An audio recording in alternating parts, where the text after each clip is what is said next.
नमस्कार। आज हम LT spice circuit simulation software की दुनिया में गहराई से उतर रहे हैं। हमारा मकसद है समझना कि भाई ये LT स्पाइस क्या चीज़ है, क्यों इतना मतलब काम का है, खासकर जो लोग अभी सीख रहे हैं उनके लिए, और इसे इस्तेमाल करना कैसे शुरू करें।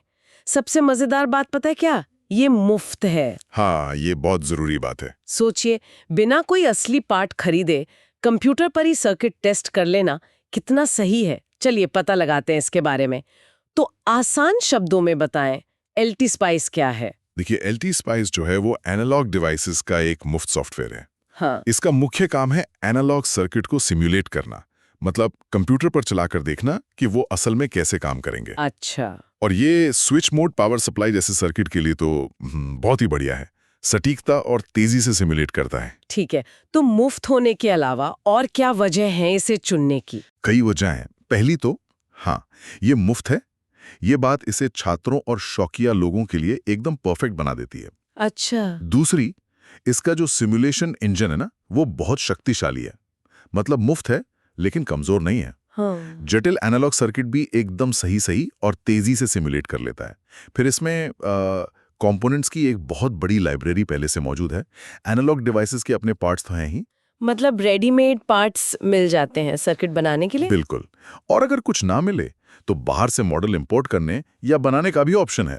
और हाँ, एक और बड़ी बात, ऑनलाइन कम्युनिटी, बहुत मदद मिलती है, ट्यूटोरियल्स भी ढेरों हैं। तो सीखने में और अगर कहीं अटक गए तो मदद मिलने में आसानी रहती है। कुल मिला के सीखने का रास्ता काफी आसान हो जाता है। सुनने में तो काफी अच्छा लग रहा है। तो अगर किसी को शुरू करना हो, क्या ये मुश्किल है इंस्टॉल वगैरह करना?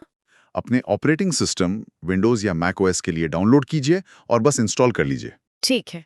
और फिर जब सॉफ्टवेयर खुलता है तो स्क्रीन पर क्या दिखता है? मतलब इंटरफेस कैसा है? इंटरफेस में ऊपर मेनू बार, टूल बार दिखेंगे। बीच में एक खाली जगह होती है, वो है स्कीमेटिक एडिटर। यहीं आप अपना सर्किट बनाते हैं। अच्छा, जैसे ड्राइंग बोर्ड पर बनाते हैं? हाँ हाँ, बिल्कुल वैसा ही।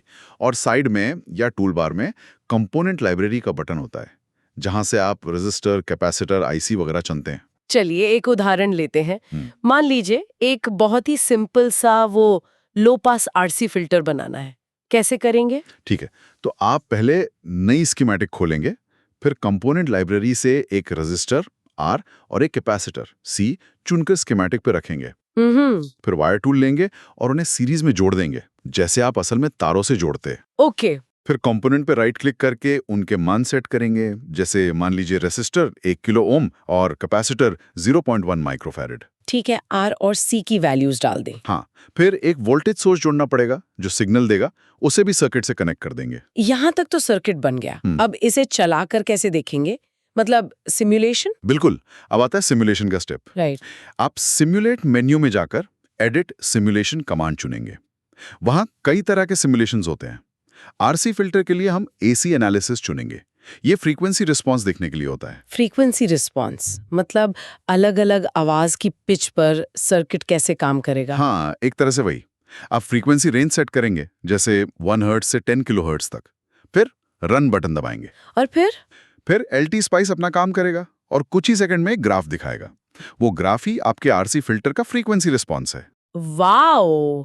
मतलब बिना कुछ सोल्डर किए ही पता चल गया कि फिल्टर कैसे काम कर रहा है। ये तो कमाल है। हाँ, यही तो सिमुलेशन का जादू है। इसका कोई असल दुनिया का उदाहरण दे सकते हैं? मतलब प्रैक्टिकल यूज। बिल्कुल। जैसे ऑडियो इक्वलाइजर बनाना आपने देखा होगा। म्यूजिक सिस्टम में बेस, ट्रेबल कंट्रोल होते हैं। हाँ हाँ। वो दरअसल अलग-अलग फ्रीक्वेंसी के लिए बने फिल्टर ही होते हैं। आप LT स्पाइस में ऐसे कई सारे बैंड पास फिल्टर डिजाइन कर सकते हैं। सही आर और सी की वैल्यू चुनकर आप तय कर सकते हैं कि कौन सी फ्रीक्वेंसी बढ़ानी है, कौन सी कम करनी है। अच्छा। फिर एसी एनालिसिस चलाकर आप देख सकते हैं कि पूरा EQ मिलकर ऑडियो सिग्नल को कैसे बदलेगा। और ये सब कंप्यूटर पर ही? हाँ, सबसे बड़ा फायदा यही है कि आप सर्किट बनाने से पहले ही उसे परख सकते हैं, उसमें बदलाव कर सकते हैं, जब तक कि वो बिल्कुल वैसा ना काम करे जैसा आप चाहते हैं। तो संक्षेप में LT स्पाइस के मुख्य फायदे क्या हुए? देखिए, मुख्य रूप से 3 बातें हैं। पहला, सटीकता।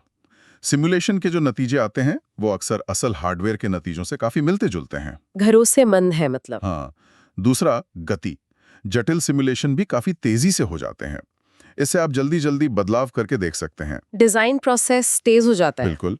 और तीसरा, बहुमुखी प्रतिभा। मतलब ये बहुत तरह के सर्किट के लिए काम आता है, सिंपल आरसी सर्किट से लेकर जटिल पावर इलेक्ट्रॉनिक्स तक। ठीक है। अब जो लोग बिल्कुल नए हैं, उनके लिए कोई खास टिप्स और कुछ ऐसे सवाल जो लोग अक्सर पूछते हों?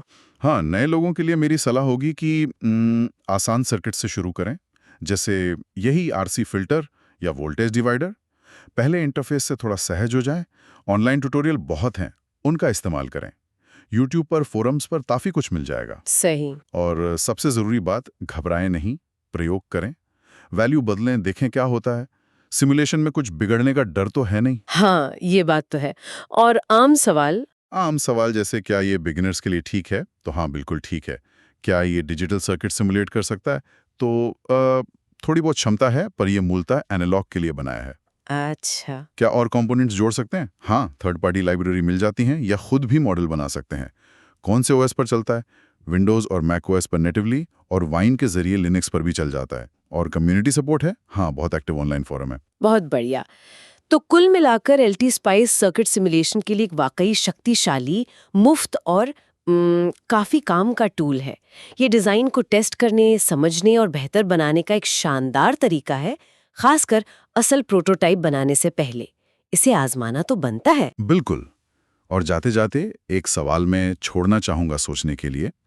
डिज़ाइन को सिर्फ चेक करने से आगे बढ़कर एलटी स्पाइस जैसे जो आसानी से मिलने वाले सिमुलेशन टूल हैं, वो इलेक्ट्रॉनिक्स सीखने और कुछ नया बनाने के तरीकों को कैसे बदल रहे हैं? क्या ये थ्योरी और प्रैक्टिकल के बीच की जो लाइन है, उसे और धुंधला कर रहे हैं? जिससे शायद किसी के लिए भी इलेक्ट्रॉनिक्स के साथ खेलना, प्रयोग करना पहले से कहीं ज़्यादा आसान हो गया है। इस पर सोचिएगा ज़रूर।